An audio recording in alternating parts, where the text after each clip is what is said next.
Este, bueno, bienvenidos a todos y todas a esta cuarta sesión de los webinarios. En esta ocasión va a desarrollar el tema del módulo de cambio climático. La temática a desarrollar esta tarde-noche es sobre biodiversidad y cambio climático. Cómo cuidar de ella desde nuestras comunidades escolares. Para esta sesión nos acompaña la doctora María Elsa. Y permítanme un momento para leer su semblanza.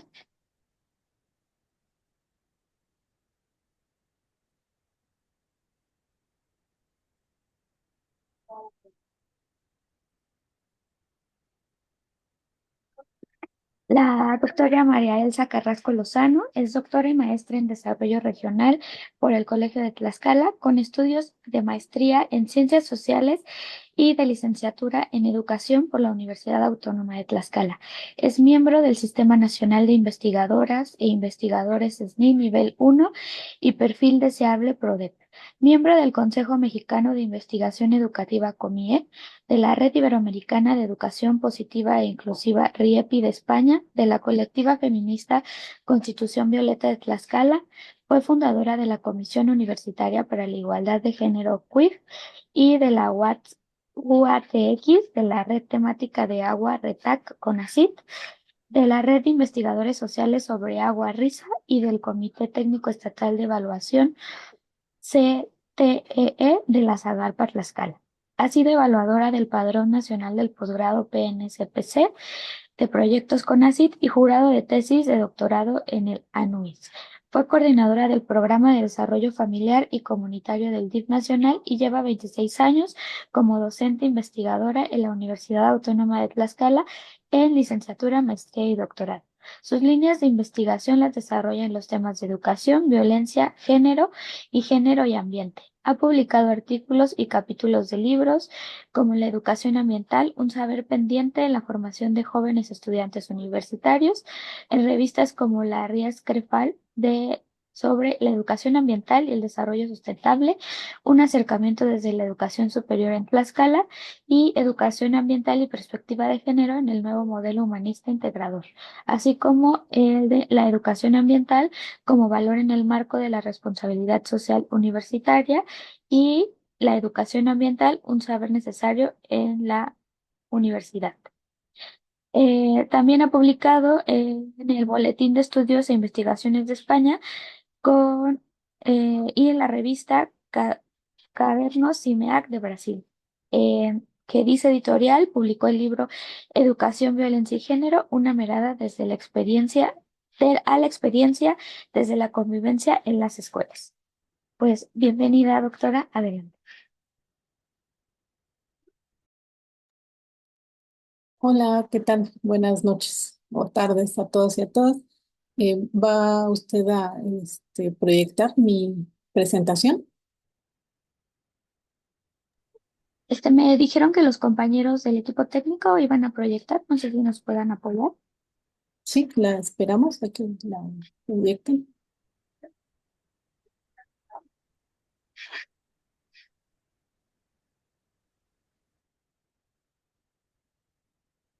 Sí, la tendrán por ahí.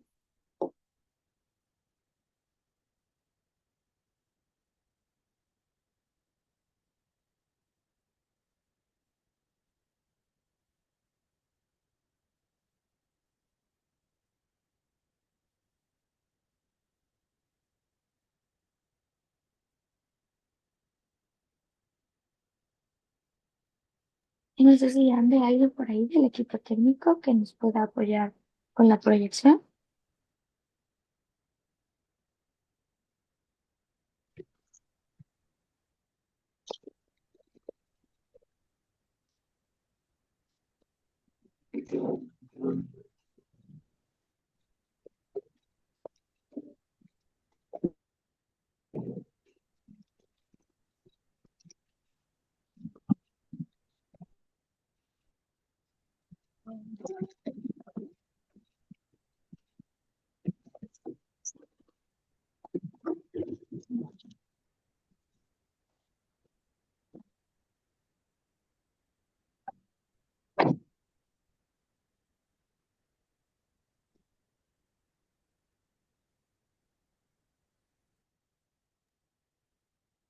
Sí, está bien. Ah, perfecto, perfecto. Bien, pues voy a iniciar con esta charla. El, el tema, en efecto, es biodiversidad y cambio climático, cómo cuidar desde ella, desde nuestras comunidades escolares. Entiendo que quienes están aquí, la que sigue, por favor, todas son maestras, maestros y forman parte de los comités de cambio climático. Bien, pues inicio con esta declaración que hizo Julia Carabias en una de las reuniones de las COP 16, en la que dice que la pérdida de la biodiversidad constituye, junto con el tema de cambio climático, o sea, los dos temas, uno de los dos grandes cambios globales que reflejan la crisis ambiental que estamos viviendo. Ella menciona que no es la primera vez que ocurre un cambio ambiental como el que estamos enfrentando.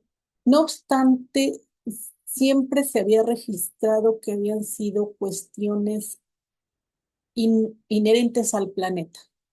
Pero esta vez, dice, las está causando la misma especie humana, con una velocidad, señala, que no tiene precedente. La que sigue, por favor.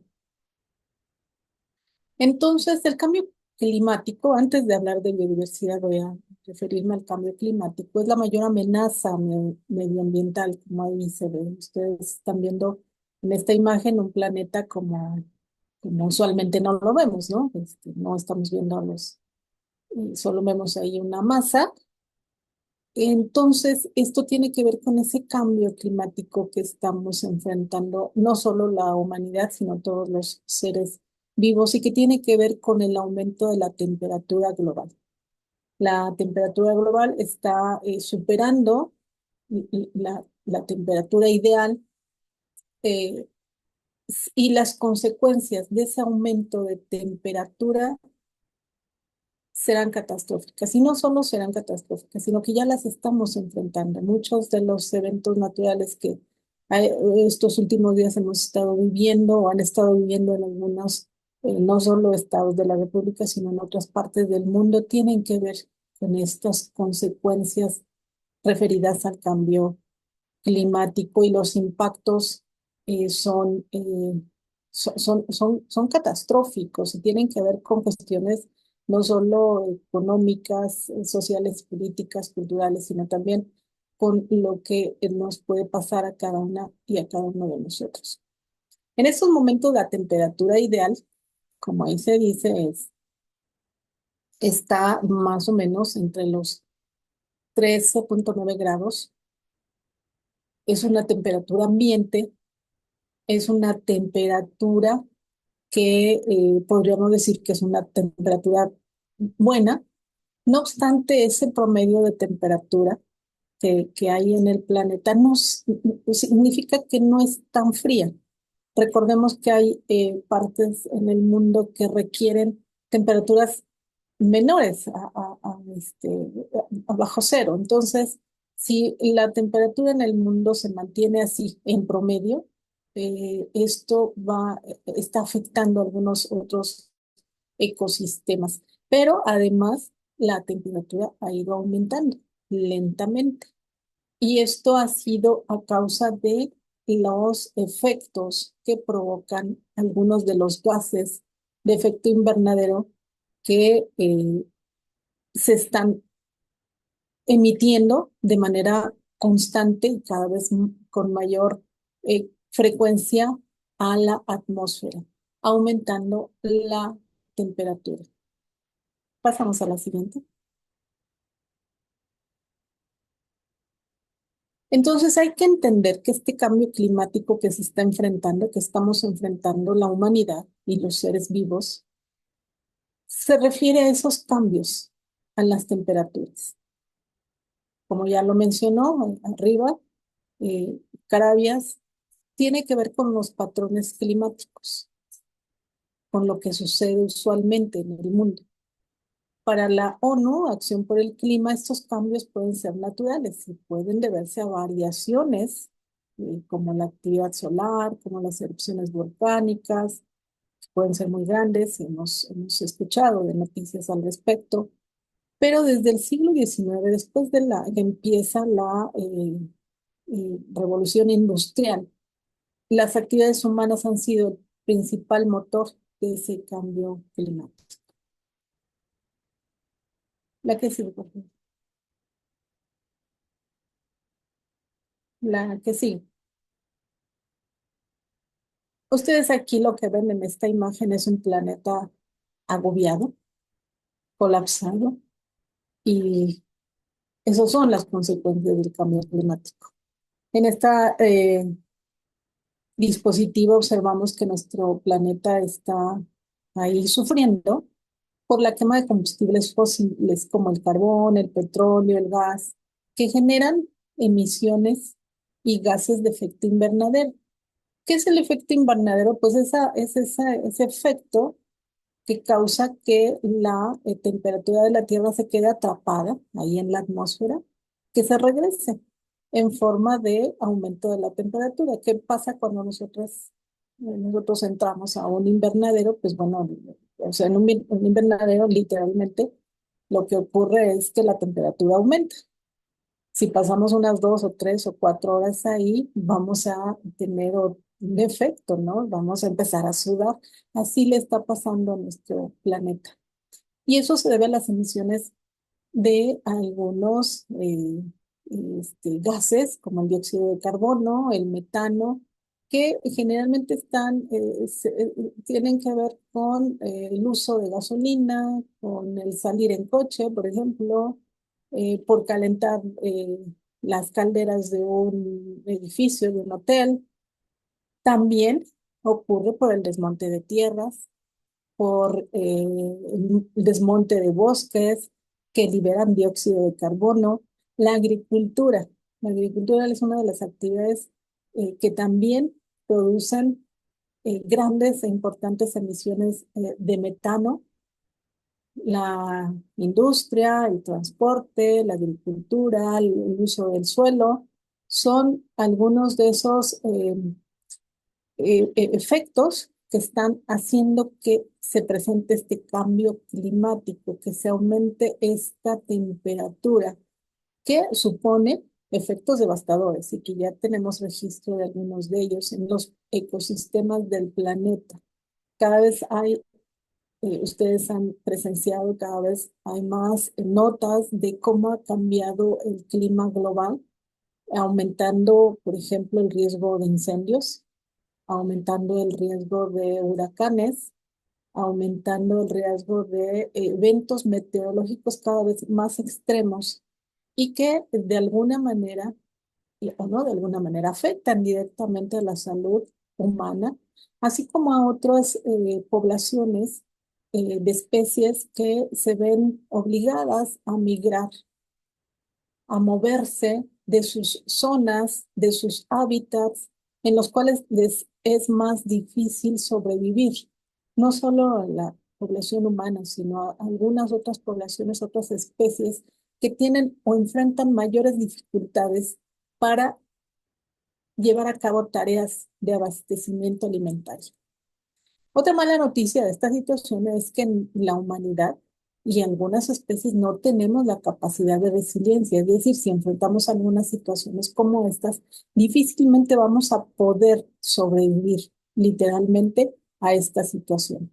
Entonces, el incremento de la temperatura, que ahí estamos viendo en esta imagen de nuestro planeta, aumenta y agudiza los problemas socioculturales. Quiero decirles que en este marco de acuerdos a nivel internacional, México se comprometió en el 2018 a reducir sus emisiones a la atmósfera.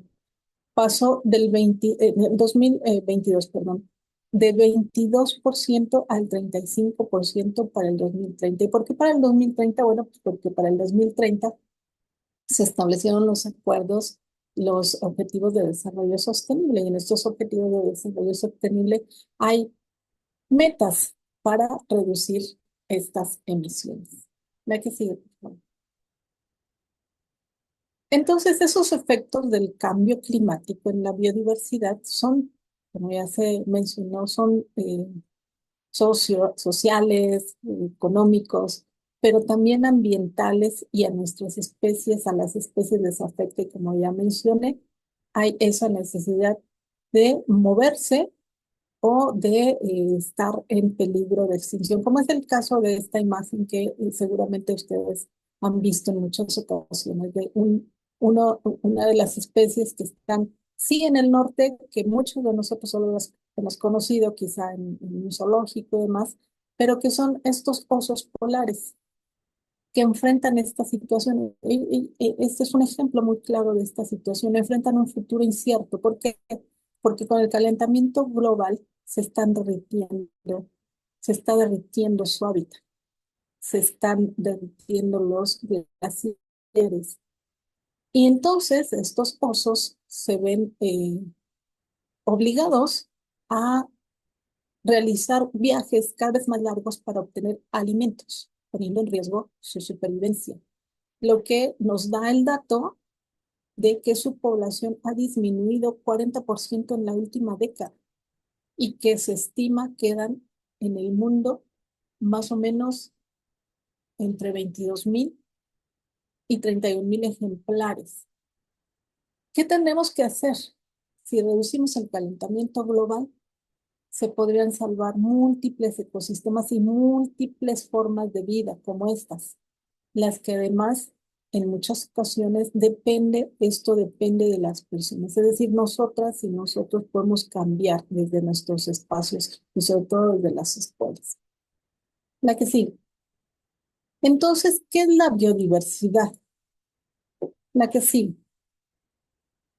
Si yo pudiera preguntarles ahorita a los que están, a las que están, qué es la biodiversidad, pues seguramente tendría yo por ahí varias definiciones de lo que ustedes conocen como que es biodiversidad. La biodiversidad, aquí están algunas definiciones, y se comprenden los distintos tipos de vida que pueden encontrarse en un área. Pueden ser animales, pueden ser plantas, pueden ser hongos e incluso microorganismos que pueden ser bacterias que conforman nuestro mundo natural y que para algunos estudiosos dicen son con los que más tenemos contacto como personas. Son todas aquellas especies de animales y plantas que habitan, conviven y trabajan conjuntamente en los ecosistemas como una red para mantenerlos, para mantener el equilibrio y la vida. Y con esa biodiversidad se sustenta todo lo que necesitamos para sobrevivir en la naturaleza. Nosotras y nosotros todos, todas necesitamos de toda esa biodiversidad, de esa flora y de esa fauna que hay en estos espacios para poder sobrevivir, incluyendo también el agua, los medicamentos, los alimentos, la seguridad, todo esto depende de la biodiversidad. Pero a medida que la humanidad continúe ejerciendo presión sobre los ecosistemas, utilizando y consumiendo más recursos de manera desmedida, corremos el peligro de desequilibrar ese equilibrio, válgase la expresión, de esa biodiversidad que tenemos en los ecosistemas. Según un informe de la World Wildlife Foundation en 2018, dice que las poblaciones globales de biodiversidad, de la fauna y de la flora, de los mamíferos, de las peces, de las aves, de los reptiles y de los anfibios, han disminuido en un 60%. Esto significa que como organismos hemos abusado de esos recursos.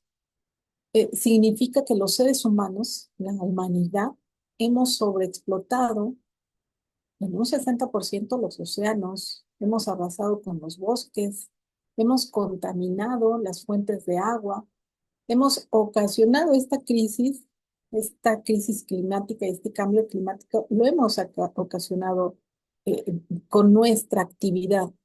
Estas acciones han impactado a esa biodiversidad y que incluso la podemos ver no solo con el oso polar, no solo en este espacio, sino hasta en nuestros propios terrenos, en nuestros propios jardines.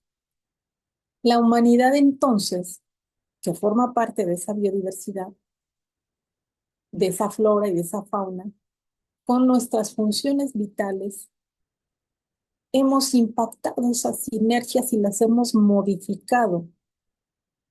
Aunque convivimos con muchísimos de esos microorganismos, de esos organismos, de esas especies, nosotros hemos modificado. Entonces, como humanidad no podemos desligarnos, no podemos hacernos sordos o sordas ante esta amenaza que significa nuestra actividad sobre la biodiversidad. Pero para entender nuestra biodiversidad es necesario entenderla cómo está integrada. Entonces, vemos la siguiente diapositiva. Aquí lo que observamos es un mapa de México, de un México biodiverso, de un México megadiverso, con una cantidad muy importante, incluso así nos posicionamos ante el mundo, ¿no? Que somos un país megadiverso, que tenemos acceso a dos océanos, que tenemos acceso a bosques, montañas, selvas, lagos, ríos, y en todos estos ecosistemas contamos con una amplia diversidad de flora y fauna que nos prestan además servicios ambientales, todos estos ecosistemas, y que como se ve en la imagen, pareciera un lienzo perfecto. Es un lienzo perfecto, variado y rico, pero que actualmente está amenazado por este cambio climático y por esta pérdida de biodiversidad que ya decíamos, de más de un 60%, lo cual es grave. Pero tiene solución, o sea, todo esto tiene solución si empezamos a trabajar. No es, quizá ya no recuperemos todo, pero podemos empezar a trabajar de manera consciente y sensible, entendiendo que el daño que hacemos a los ecosistemas se revierte, se nos regresa. O sea, es decir, no solo estamos afectando un río, no solo estamos afectando una laguna, no solo estamos afectando un bosque, también nos estamos afectando a nosotros como población, como humanidad. Estamos afectando a los ecosistemas, a los pastizales, a las selvas, a los humedales, a los matorrales, a los bosques espinosos.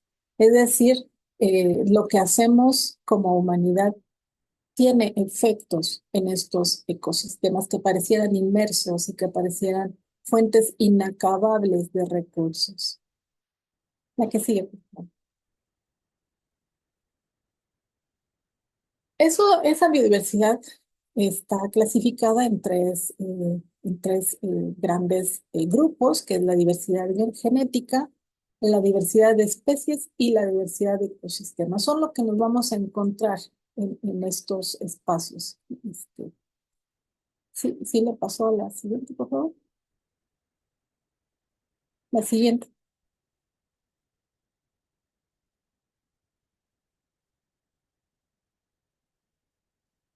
Ok, sí, es lo que acabo de mencionar. Consiste en la diversidad genética, es la variación de los genes dentro de una especie. Tiene que ver con el aporte que hace una especie en un acervo genético. La diversidad de especies tiene que ver con el total de especies encontradas en una región determinada. Y la diversidad de ecosistemas son los seres vivos, perdón, que no viven aislados, sino que forman parte de un complejo sistema de interrelaciones entre ellos y el ambiente. Vamos a ver uno por uno. La diversidad genética, la que sigue, por favor. Cada animal tiene una combinación distinta de genes. La variedad de genes de cada planta o de población o especie determinada recibe ese nombre de diversidad genética. Y es la base de la agricultura moderna. ¿Y por qué nos habla de la agricultura? Bueno, porque en la agricultura es en la que más se ha trabajado con esta diversidad genética.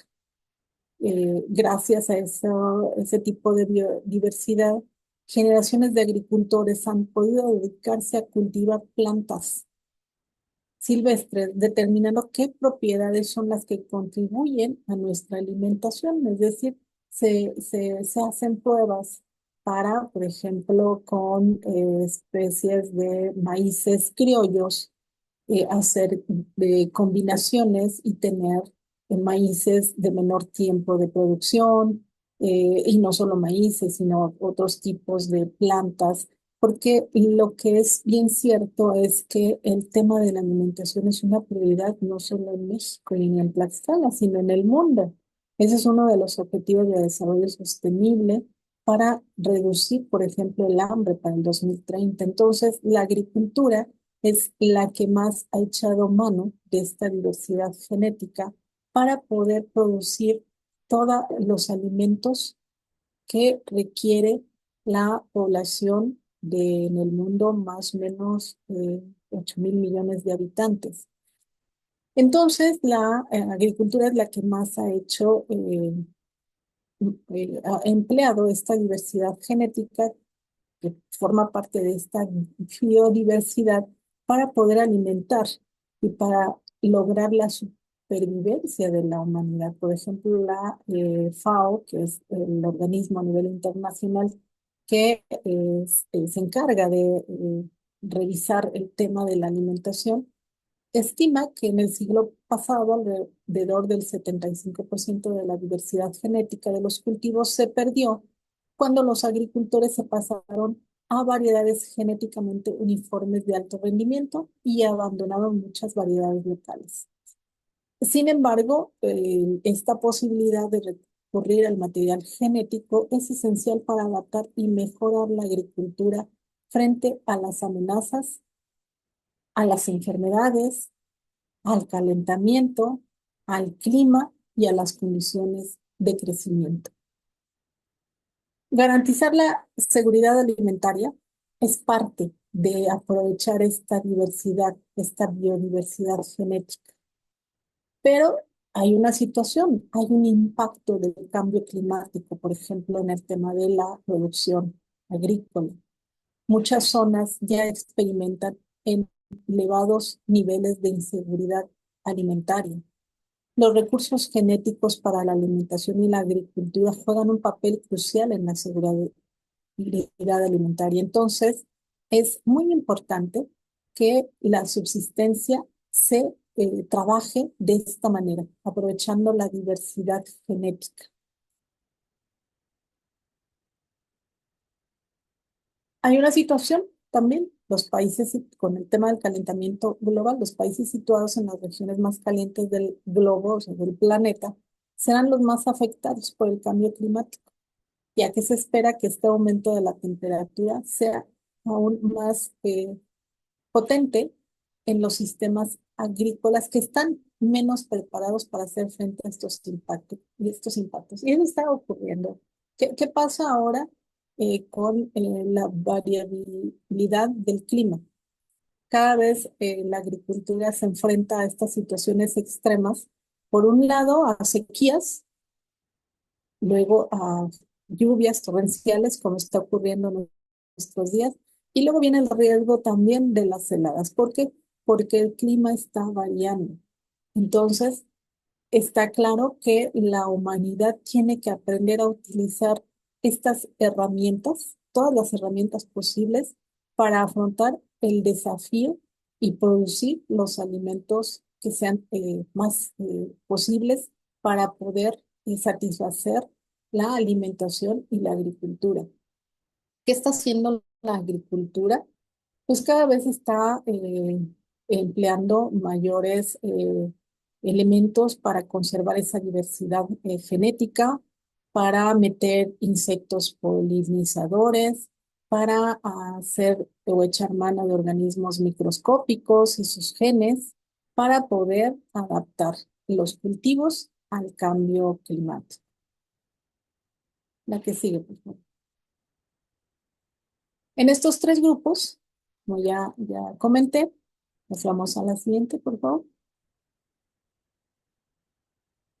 Está la diversidad de especies, y esta se refiere al número de especies distintas que se encuentran en un determinado territorio.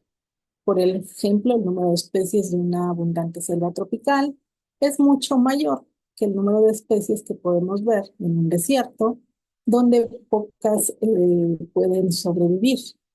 Este tipo de biodiversidad es fundamental, la diversidad de especies, para el funcionamiento de muchos sistemas naturales, de los que depende, por ejemplo, la agricultura. O sea, la agricultura no solo son plantas, también requiere de la polinización, requiere de sistemas de retención de agua, requiere de desarrollar ciclos para tener más nutrientes en la tierra. Entonces, los hábitats con una gran diversidad de especies tienen, como en este grupo, tienen mayor capacidad de adaptación y pueden ser más productivos, pueden ser más resistentes y pueden tener periodos vegetativos más largos. ¿Por qué? ¿Por qué hablamos de esta diversidad de especies en este tema de la conservación y el cambio climático? Bueno, porque nos estamos enfrentando a una nueva extinción masiva. Ya oí el dato de la cantidad de especies que están en peligro. Históricamente, primero se sufrió la desaparición de los dinosaurios hace más de 65 millones de años, pero ahora decenas de miles de especies están en peligro de extinción. Entre ellas, una de cada 8 especies de aves, una de cada 4 de mamíferos y más de un tercio de corales de arrecife. Todos juegan un papel muy importante dentro de los ecosistemas. Y si esta tendencia continúa, nuestros sistemas alimentarios no solo serán menos productivos, sino que en algunos casos podrían fallar completamente.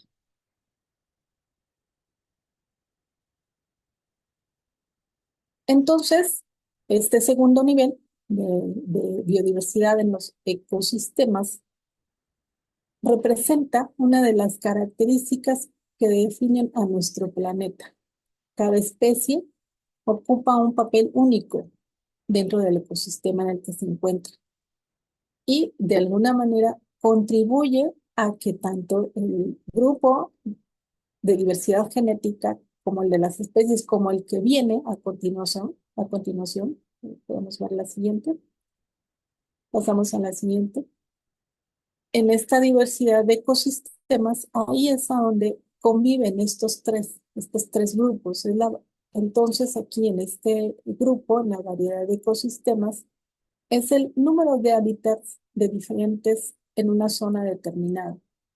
Ya los comenté: pastizales, selvas tropicales, bosques, matorrales, humedales, estepas, desiertos y manglares, por mencionar algunos, son esos ecosistemas en los que podemos encontrar en la Tierra. Hablamos de medios concretos en los cuales evolucionan y se desarrollan los grupos de especies. Y cada una de estas especies se enfrentan a factores abióticos o físico-químicos o bióticos determinados que condicionan cuáles pueden vivir en ellos y en cuáles es necesario cuidarlos y protegerlos. La siguiente. Los ecosistemas entonces se clasifican en, en dos: ecosistemas naturales y ecosistemas artificiales. Los naturales también tienen tres grandes grupos: son los ecosistemas acuáticos, los terrestres y los mixtos. Y en estos se desarrollan en los acuáticos, los ecosistemas marinos, que son los océanos, los mares, los arrecifes, las aguas someras, los litorales y las lagunas costeras de agua salada. Y también los ecosistemas acuáticos están los ecosistemas de agua dulce, que son los lagos, los ríos, los estanques, los arroyos y los manantiales, y que son los que nos dan ese 1% de agua dulce del que disponemos la humanidad y todos los seres vivos para poder subsistir. Los ecosistemas terrestres son los desiertos, las sabanas, las selvas, los bosques templados y las tundras y otras zonas de cultivos. Algunos de estos los conocemos, algunos no, porque ahorita vamos a ver cuánto de extensión tiene Tlaxcala. Y los ecosistemas mixtos. Estos pueden estar constituidos por terrenos de agua, o sea, es decir, aquí hay de los dos: pueden tener agua o tierra, pueden tener aire y tierra, y los principales son los humedales, las marismas, los manglares y las costas, uno de los que más conocemos y que muchas veces están siendo amenazados por algunas organizaciones, empresas y demás, sobre todo son los manglares, que son esos ecosistemas que nos prestan servicios ambientales tan importantes como purificar el aire, como purificar el agua. En fin, tienen un papel muy importante para darnos a nosotros, por ejemplo, este derecho de tener un ambiente limpio. Y están los ecosistemas artificiales. Cuando hablamos de estos, nos referimos a aquellos espacios modificados por el ser humano. Eh, Hay estos espacios agrícolas, presas, eh, que ya son ecosistemas que tienen todas esas posibilidades de tener esa biodiversidad, de tener estos elementos de flora y fauna, pero que fueron construidos, que son hechos de manera artificial, como su nombre lo dice. Una presa es diferente a un lago, ¿no? Un lago es parte de la naturaleza y una presa pues se construye y finalmente presta también un servicio ambiental. Entonces, esta diversidad de ecosistemas que tienen que ver con los diferentes espacios en los que se localizan incluyen esa biodiversidad o diversidad biológica en la cual podemos encontrar esta variedad de especies o esa diversidad de especies que hace que exista esta gran biodiversidad en función de ese tipo de ecosistema en el que se desarrolla y en función de los factores bióticos y abióticos. México tiene una gran diversidad de ecosistemas, gracias a su ubicación, como ya se vio en el gran mapa, a su ubicación geográfica y a su relieve. Los ecosistemas con los que contamos van desde los mares muy profundos hasta las cimas, las montañas o los picos más altos, a los bosques, todo tipo de bosques, a todo tipo de matorrales y pastizales. Y como ya mencionaba, los manglares, que es una formación de una o varias especies de mangle, que en México, por ejemplo, existen 4 especies predominantes con nombres todos científicos, pero que son formaciones densas de 1 a 30 metros de altura que ofrecen gran cantidad de servicios ambientales o ecosistémicos. La que sigue, por favor. En esta biodiversidad, seguramente ustedes, maestros, han trabajado con estos reinos vegetales, reinos animales, las diferentes taxonomías que han resultado de las investigaciones de los científicos que han clasificado a los animales y a las plantas. Están los reinos vegetales, el animal, el reino fungi principalmente, y algunos otros incluyen al reino monera y al reino protista, ¿no? En esta clasificación de las biodiversidades. Entonces, la que sigue, el reino vegetal incluye a todas las plantas, las acuáticas, las terrestres, las algas. Dice ahí, está constituido por más de 390.000 especies conocidas, lo que hace que sea el segundo reino más grande después del reino animal. Y se trata de un grupo con una larga historia evolutiva, ¿no? Su aparición en la Tierra tuvo lugar en el Ordovícico, y aunque se piensa que las primeras plantas fueron de tipo alga, pudieron aparecer hace más de 1.000 millones de años. La que sí. Entonces las plantas proporcionan alimentos, tanto a los animales eh, como entre ellas mismas, producen oxígeno vital para vivir, ofrecen cobijo y refugio, evitan la desertificación del suelo, fijan los nutrientes a la tierra, producen madera y carbón y nos proporcionan medicinas. Esa es la importancia de las plantas eh, del reino vegetal o el plantae, como lo clasifican en otras taxonomías. Y está también el reino animal, por favor, la que sigue. El reino animal es uno de los más amplios, ya que se puede hallar en cualquier parte del mundo y de cualquier tamaño, porque a diferencia del reino vegetal, las plantas pues no se pueden mover, no tienen pies, no caminan. A diferencia de ellas, los seres vivos pues sí se pueden mover, se pueden incluso hacer esta migración y la podemos encontrar en cualquier parte del mundo. Comprenden casi a 1,5 millones de especies y se encuentran repartidas en todo el planeta y pueden ser invertebrados o grandes vertebrados. Es decir, pueden ser una cosa microscópica, como los ácaros, o pueden ser muy grandes, ¿no? Como los gatos o los perros, aquí dicen, ¿no? Eh, comprenden casi ya decía, 1,5 millones de especies, son pluricelulares, tienen distintos tipos de alimentación, pueden ser omnívoros, herbívoros, insectívoros o parásitos también. Se pueden desplazar libremente, poseen alguna clase de simetría, pueden diferenciarse según su forma de reproducción. Hay organismos con reproducción sexual y también asexual y generalmente respiran oxígeno. Y nada más voy a mencionar el siguiente reino, la que sigue, que es el reino fungi, que también se conoce como el reino de los hongos o levaduras. Eh, es el reino algunas de ellas son las setas, el matamoscas, el cigarro del diablo, el lomo del pino y la levadura de cerveza. Son los organismos unicelulares o pluricelulares que viven en toda clase de hábitats, no producen su propio alimento y generalmente se reproducen por esporas. Lo más común es que se desarrollen en espacios húmedos o acuáticos. Todos son importantes y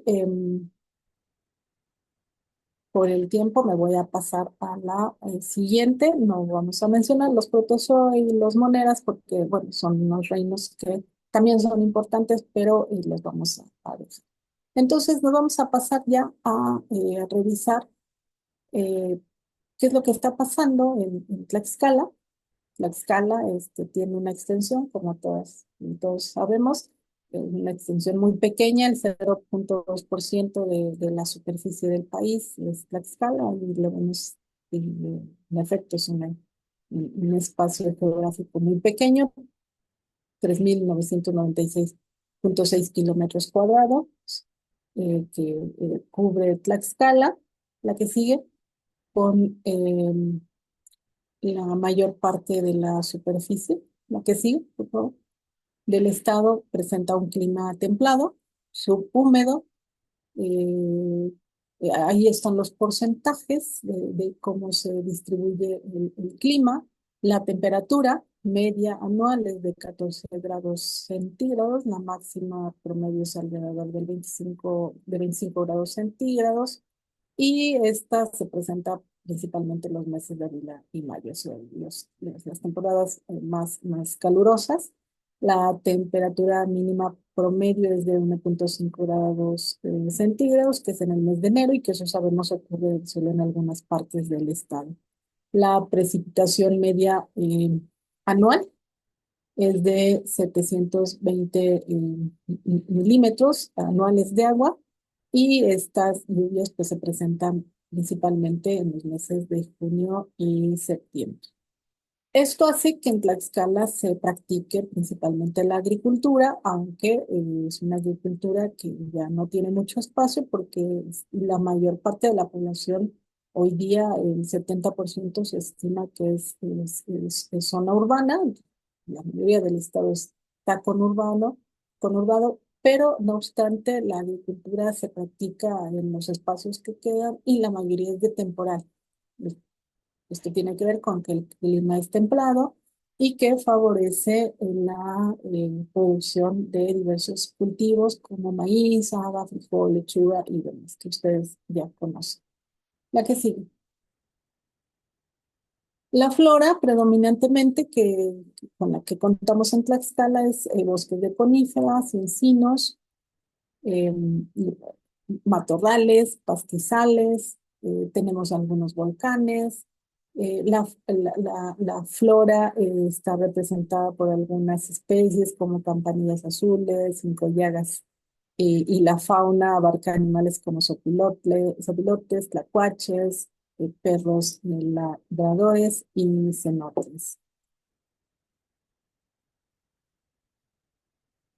Y la variedad de los ecosistemas que tenemos en Tlaxcala tienen que ver con la ubicación en la que estamos en la región centro-oriente de México, y es importante que busquemos la manera de preservar y de hacer que estos espacios puedan ser y puedan seguir siendo parte de la belleza y la diversidad de esta tierra. Y tiene que ver con la siguiente diapositiva, la que sigue, por favor.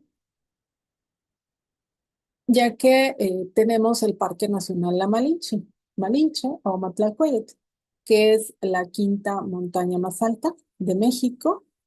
Está principalmente en el estado de Tlaxcala y Puebla, y forma parte y tiene a su alrededor a 16 municipios en el eje volcánico transversal.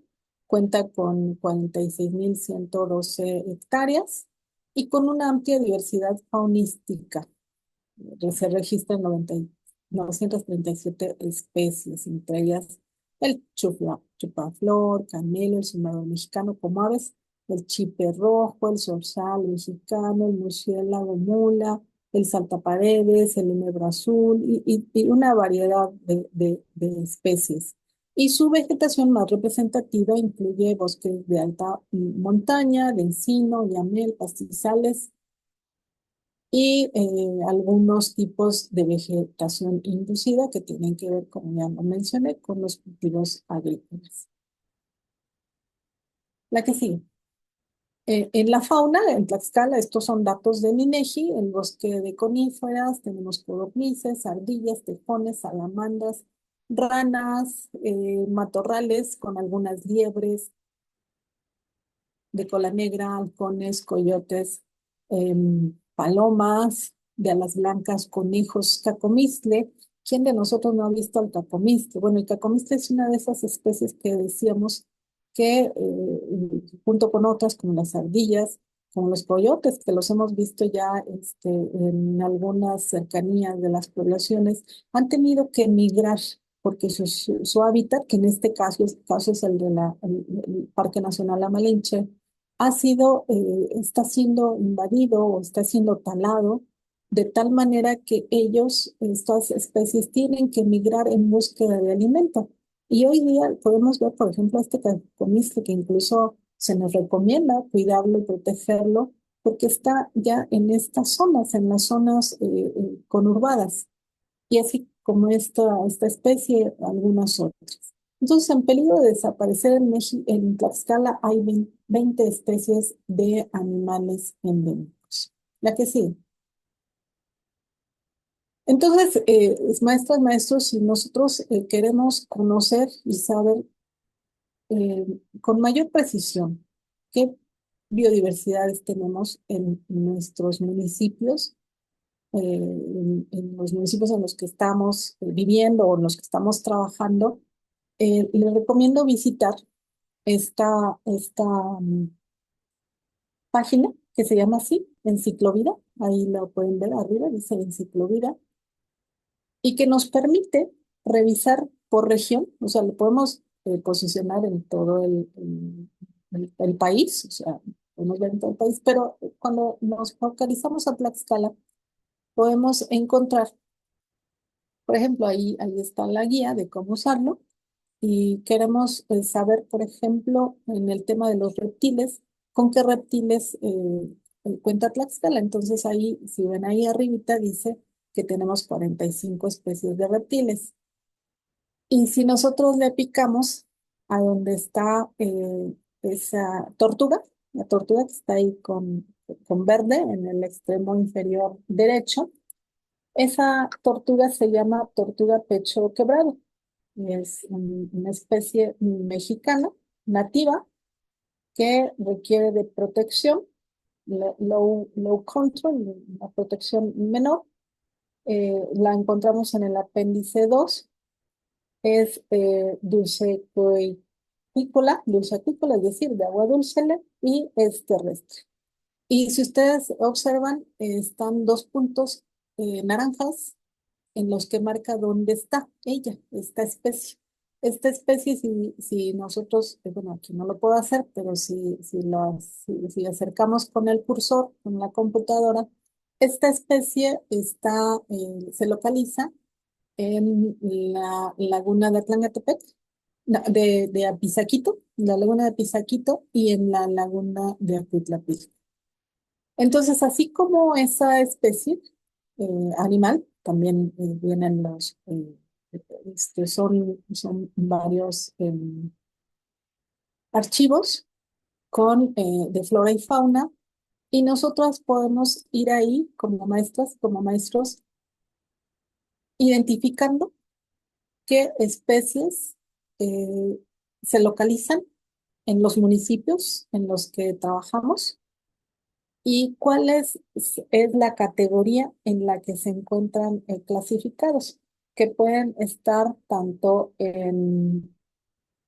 según la NOM 059 de la Semarnat, categorizadas como especies extintas, en peligro, amenazadas o en protección. Entonces, esta página es lo más actual que hay.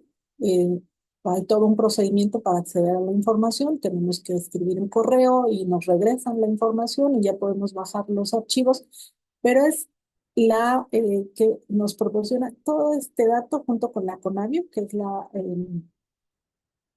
la Comisión Nacional para la Biodiversidad, en la que podemos conocer qué es lo que tenemos en Tlaxcala, la que sí. Entonces, con estos datos pudimos obtener qué es lo que tenemos. Tenemos del reino Animalia, que son los 5 grupos que comentábamos. Hay 1095 especies en Tlaxcala, del reino Bacteria 3, del fungio 150, del reino Plantae 1703 y del Protozoa 50. La que sí. Aquí también con esto pudimos sacar, obviamente esto lo tuvimos que pasar a un Excel y hacer todo el trabajo para poder hacer los gráficos, las especies amenazadas por reino del Plantae en Tlaxcala. Hay 290 del Animalia 501 y del Fungi 12. La que sigue, también por categoría en Tlaxcala, especies amenazadas en peligro hay 10, y ahí están los nombres. Del Plantae hay 5 especies y del Animalia también. Y ahí están los nombres de las especies que están amenazadas. Y ahí hay un dato importante, ¿no? De preocupación menor, es decir, sí son especies que hay que cuidar, pero son de preocupación menor, hay 746. Entonces, con estos datos podemos ir conociendo cuáles de esas biodiversidades, la que sigue, están y que requieren de ser cuidadas y ser protegidas porque forman parte de nuestra biodiversidad. La que sigue. Sí, esta era la última. Estas son las especies en peligro de extinción según la NOM 059. Son categorías de riesgo para flora y fauna, y son estas 6: el oyamel neovolcánico, el mezclapique de la cuenca de México. Esta es una especie de pez que están en las lagunas, la rana de Coro de Baja California, el cangrejo de las barrancas, la garza rojiza, que también si nosotros nos vamos a este mapa, a esta aplicación, como les dije, que es interactiva, nosotros picamos ahí en las aves, o sea, cuando seleccionamos aves, picamos en garza rojiza y nos va a marcar en qué parte del estado de Tlaxcala están, pero además que es una especie en peligro de extinción. Entonces son, junto con el raspón azteca, de estas especies biodiversas que debemos de cuidar. La que sigue. Me estoy alargando un poquito porque empezamos tarde, ¿sí? Entonces, para reponer. Entonces, bueno, maestros, maestros, pues desde la NEM, ustedes lo saben, la Nueva Escuela Mexicana también establece el cuidado del ambiente como, pues haciendo trabajo de conciencia ambiental para favorecer la protección y conservación del entorno, para prevenir el cambio climático y para, de alguna manera, procurar el desarrollo sostenible. La NEM, para definir esto, tomó en cuenta, como ya seguramente ustedes conocen, de los 17 Objetivos de Desarrollo Sostenible de la Agenda 2030, tomó 4, que es el 13, el 14, el 15 y el 11. En esto, lo que hace es que a partir de estos ejes, la NEM proporcione a todas y todos una educación y práctica ambiental para preservar el entorno y promover el pensamiento crítico de las nuevas generaciones. Entonces, desde educación inicial hasta todos los niveles educativos, lo que se debe hacer, lo que busca la NEM es promover el amor por sí mismos, por las demás personas y por los seres vivos, por la biodiversidad. ¿Para qué? Para que los estudiantes, para que las estudiantes sean y seamos conscientes de que cada uno de los espacios de vida se encuentran interconectados.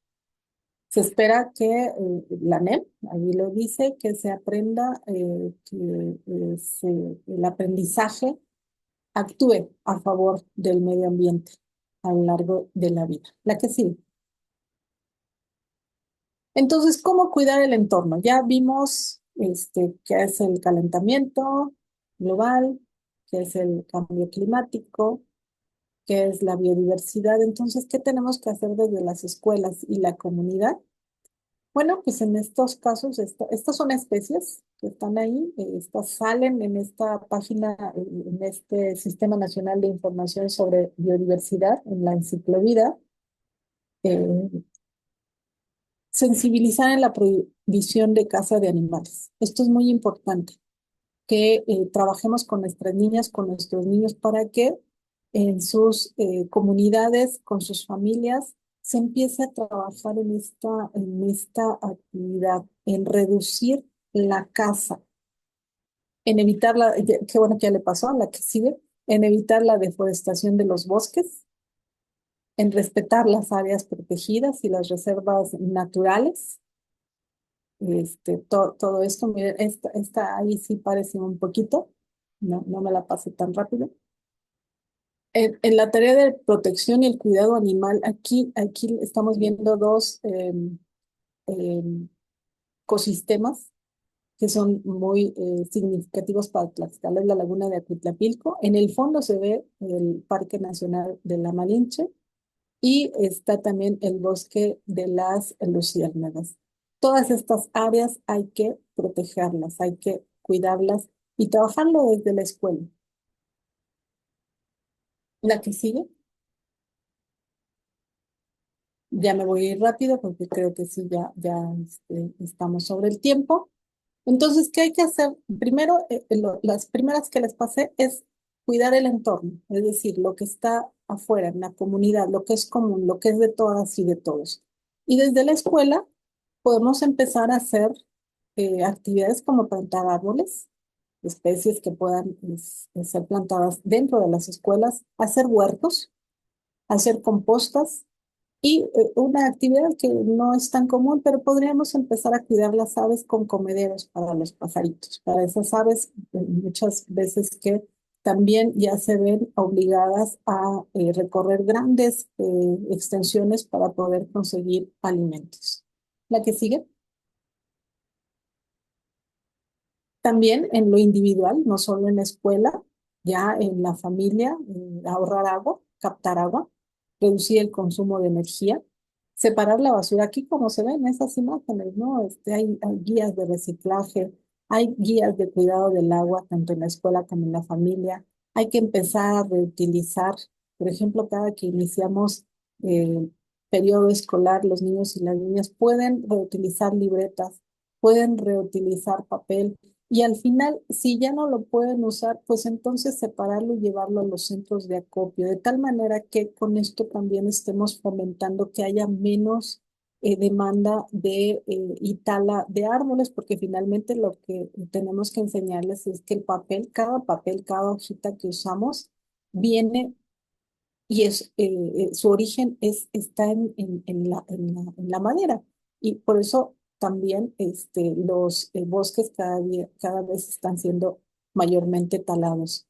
Caminar, o sea, bicicleta, si esto es posible. Cuidar a los animales, no solo a estas especies en peligro de extinción, sino también hoy día sabemos que hay cada vez más abandono, más maltrato animal, animales de casa como perritos y gatitos, enseñarles a nuestras niñas, a nuestros niños, a los jóvenes estudiantes a tener cada vez mayor empatía con estas especies. Cuidar las plantas, apoyar a las organizaciones conservacionistas y pasear por la naturaleza. También ampliar e invertir en infraestructura verde, producir alimentos propios, consumir agua de manera racional. Apoyar también a las comunidades, los pueblos originarios a las comunidades indígenas. eh, También el tema del consumo, de empezar a trabajar los temas de un consumo sostenible y apoyar para crear nuevas normas ambientales para mejorar el cumplimiento de las que ya existen. Con todo esto, finalmente, la que sigue, ya termino. La biodiversidad y la naturaleza deben protegerse, tanto por cuestiones éticas como cuestiones espirituales, como cuestiones estéticas también y ecológicas. Debemos de cuidarlas no solo por eso, sino porque nuestro futuro depende de ello y no solo el nuestro, sino el de las generaciones presentes y futuras, como lo dice el concepto de desarrollo sostenible. Entonces es necesario trabajar desde la escuela, desde nuestros espacios escolares, con nuestras alumnas, con nuestros alumnos, haciendo cambios drásticos, si es necesario, para restablecer el equilibrio ecológico, para fortalecer las redes y el resto de las especies, para fortalecer y cuidar a la flora y a la fauna, y para que esos ecosistemas de los cuales nos prestan servicios ambientales y de los que dependemos para tener calidad de vida, sigan conservándose. La diversidad es esencial para nuestra salud. Por derecho constitucional, por derechos humanos, tenemos derecho a un ambiente sano. Toca cuidar. Muchas gracias. La que sigue. Gracias.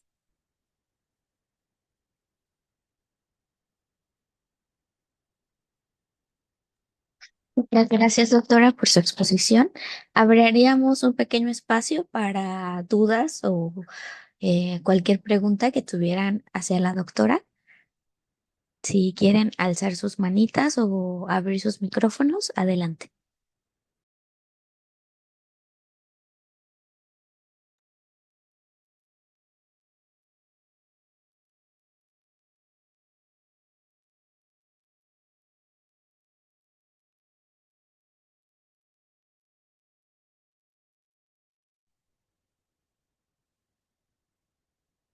Sí, buenas tardes. Adelante, maestra, la escuchamos. Sí, mire, los temas que verdaderamente ahorita estamos trabajando son importantes para precisamente promover esa cultura ecológica. En la escuela donde yo trabajo, la licenciada Luisa Echeverría Álvarez, primaria, en Huamantla, pues hemos tratado de precisamente trabajar con esta cultura ecológica promover esta cultura. ¿Qué tenemos? Tenemos huerto escolar, tenemos invernadero, ¿sí? Una farmacia verde y también tenemos un huerto de árboles frutales. Entonces, la composta también la trabajamos.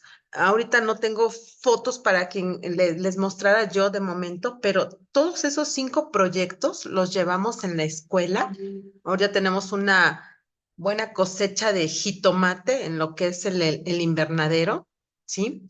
En el huerto escolar tenemos sembrado brócoli y alrededor de unos 40 árboles frutales. Entre farmacia verde, les comento que tenemos alrededor de unas 20 plantas medicinales y pues todo lo tratamos de impactar en los proyectos que llevan los niños, tanto de proyectos de aula, de comunidad y escolar. Y créanme, les comparto la gran experiencia que hemos tenido, los aprendizajes, esa cultura ecológica que hemos tratado de inculcar en los alumnos, porque no solamente el impacto lo hemos tenido en la escuela, sino que también el impacto lo hemos llevado hasta sus casas, en donde a veces en el departamento de ecología nos han dado plántula para que se lleven en su casa y ellos han hecho sus huertos, ¿sí?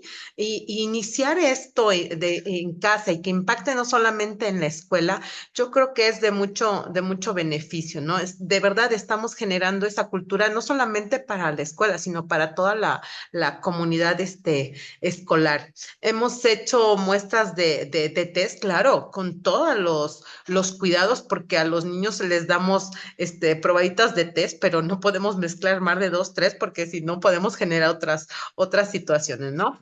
Pero sí, y con eso abordamos de verdad, con el huerto, el invernadero, entran temas de matemáticas, entran temas de español, escriben, expresan.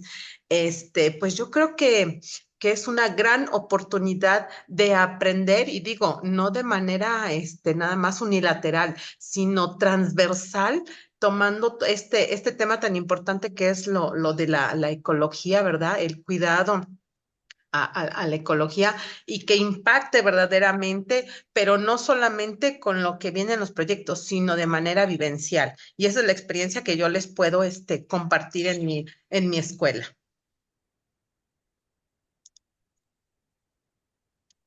Muchísimas gracias.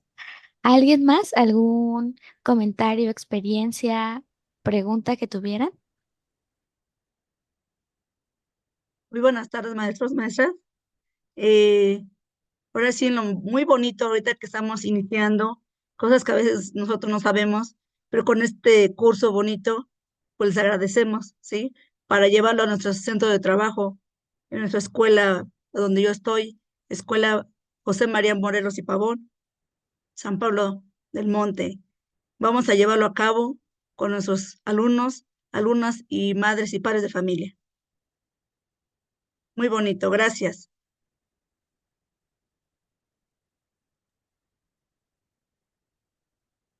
Gracias a usted, maestra. También a la maestra que nos eh, comentó su experiencia. Es un trabajo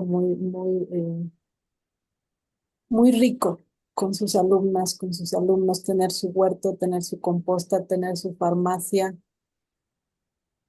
Hay que también trabajar para el cuidado de las especies. Quiero comentarles que me faltó incluir, por ejemplo, hay una estrategia que se llama Mi parcela no se quema.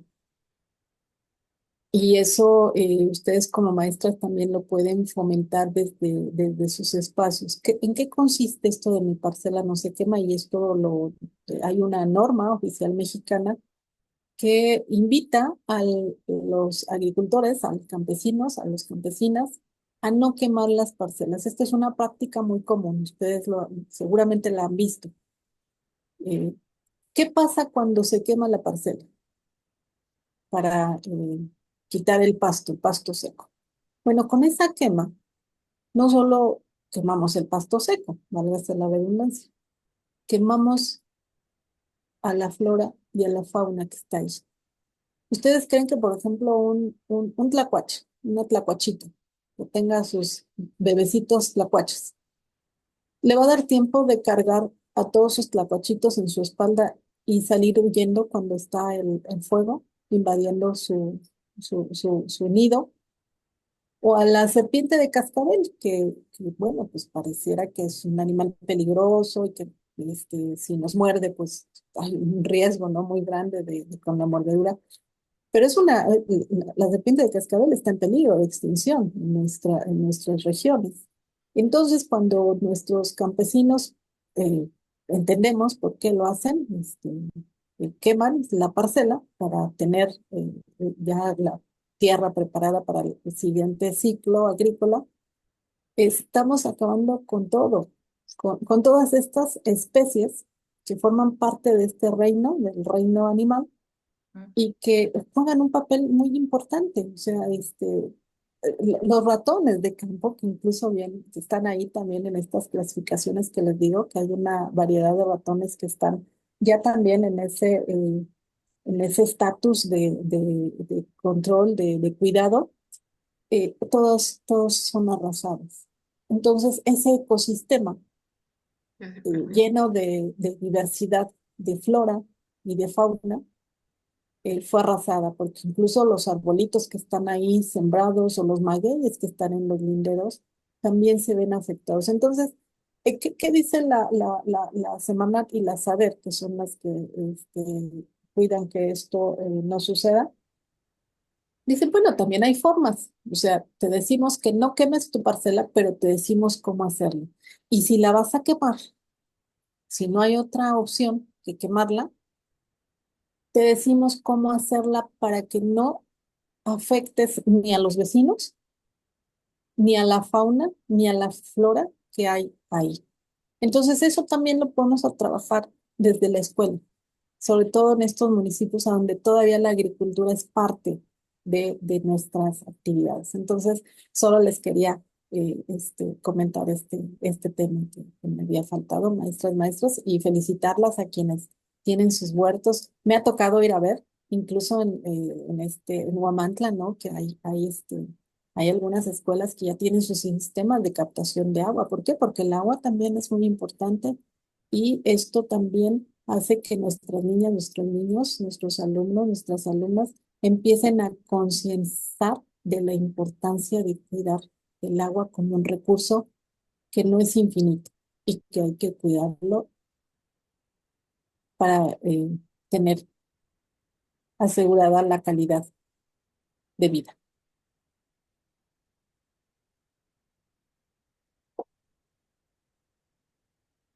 Muchísimas gracias, doctora. Y pues si no hay ninguna otra duda, daríamos por terminada esta sesión. Le agradecemos mucho su exposición y su tiempo y a todos los maestros y maestras por asistir a esta sesión del webinario. Entonces, buenas noches a todos y a todas. Ya. Antes, no sé, maestra María Elsa, ahorita que está precisamente comentando lo de la captación de agua, nosotros en Huamantla, pues estamos ubicados en Pueblo de Jesús y tenemos agua rodada. Entonces, este proyecto que ustedes tienen de captación de agua, pues yo ya lo solicité y ojalá nos pudieran apoyar con este proyecto que se implemente en la escuela, porque teniendo la parte estos proyectos que les digo, huerto invernadero, huerto de árboles frutales, farmacia verde, créanme que es un gran esfuerzo para los padres de familia, para que día con día nos apoyen a regar las plantas. Y ellos llevan sus botellitas del diario, pero a veces de verdad es un poquito pues preocupante que a veces no tenemos los insumos. Ojalá y nos pudiéramos poner de acuerdo.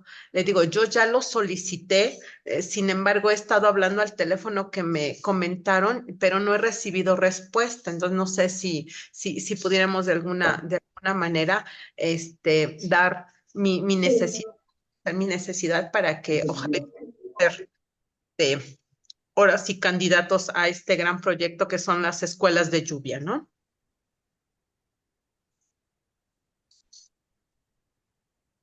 Sí, desconozco si está por aquí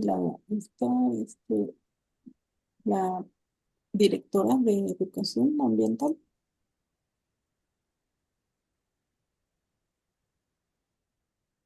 Creo que no, ¿verdad?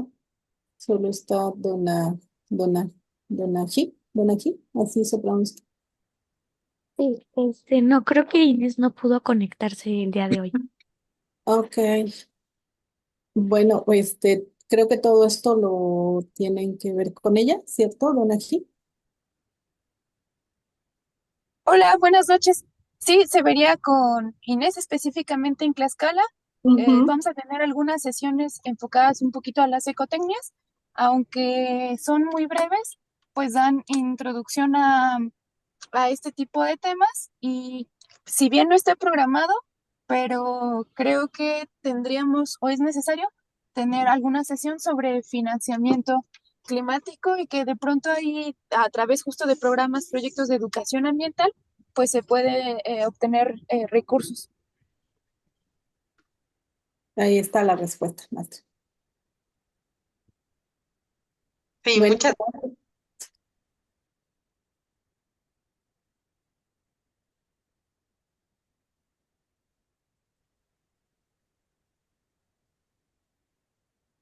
Muchas gracias, doctora. Muchas gracias, Maya. Muchas gracias, doctora. hasta luego. Hasta luego, doctora. Hasta luego. Hasta luego, buenas noches. Buenas noches. Hasta luego, hasta luego. Muchas gracias por su asistencia, maestros. Si alguien Gracias, doctora. falta de registrar su asistencia, por favor, el link está en el chat. Se va a mantener 2 minutos la sesión abierta para que los que falten registren su asistencia y después se va a cerrar. Pasen una excelente noche. Hasta luego. Hasta luego.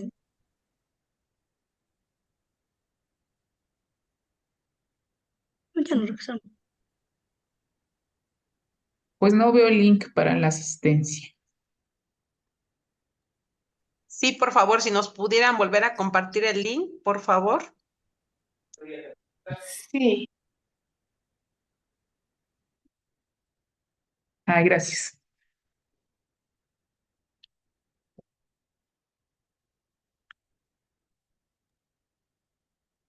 En una pregunta, preguntaban, válgase la redundancia, si se estaba grabando, ¿se grabó?